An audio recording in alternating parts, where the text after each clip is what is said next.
to identify everyone at first, so everyone knows.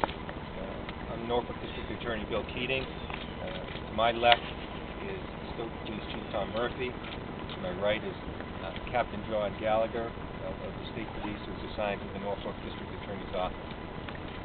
We'll just share with you the news that we have thus far.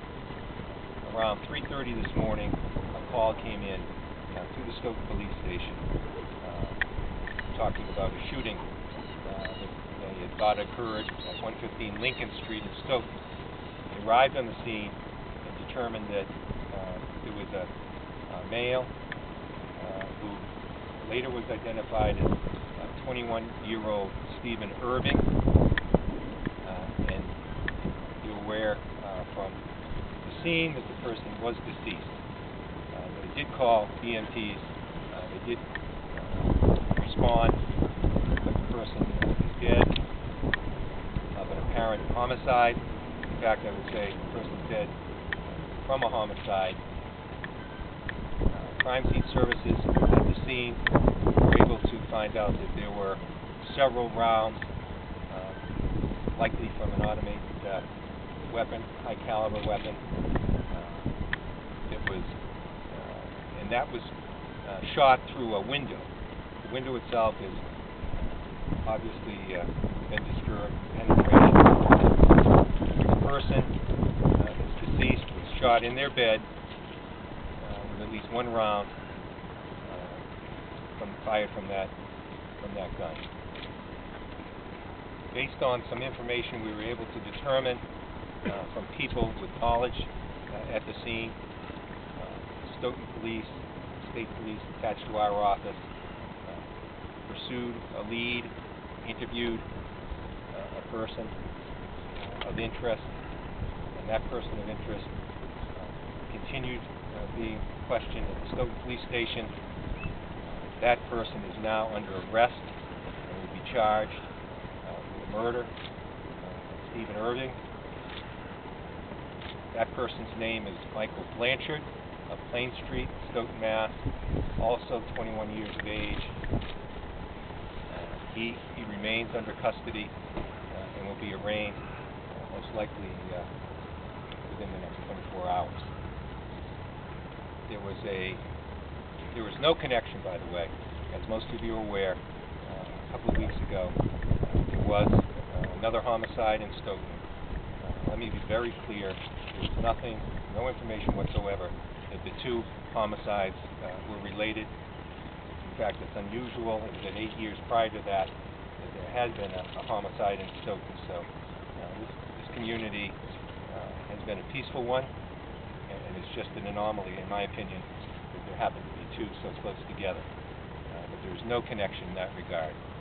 People in Stoughton community and the people in the neighborhood should be aware that the person of interest has been arrested, is under custody, and there's no reason for them to be fearful. The investigation continues. There's another person of interest that is also being interviewed at this time, and I think that is where we are at this juncture of the case. I'll take any questions that I could answer. Do you have any idea what the motive was?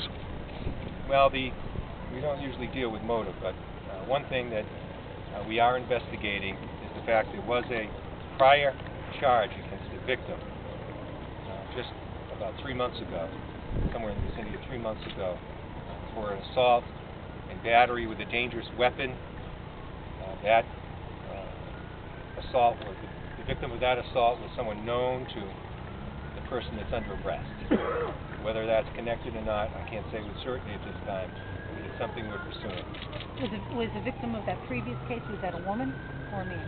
It was a woman. Was it a relative of the person under arrest? Not to my knowledge. Girlfriend? I'm not sure the relationship with certainty. Any other questions? Yeah, the victim, was he sleeping when he was shot? Was he lying in the bed, or was he just in the bed? He was in his bed. I don't know if he was asleep or not. So the suspect shot from the outside of the suspect did not enter the house. The suspect shot from the outside of that window. Thank you. This was Stephen Irving? Yes. 21? He's 21. As far as we know, he's unemployed and was living at 115 Lincoln. There was another party in the bedroom with him at the time. Man or woman?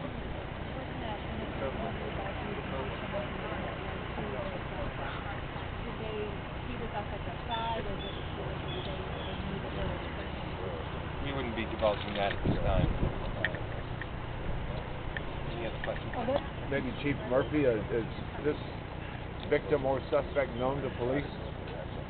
He is known to police, again, but in this case, the victim and the party in custody, there's a relationship there that we're investigating. It's not a random act. And again, the investigation is ongoing, so we won't release anything beyond that.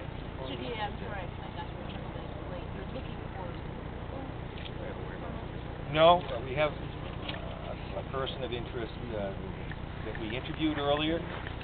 That person is in custody in the Stoughton Police and has been arrested and will be facing murder charges.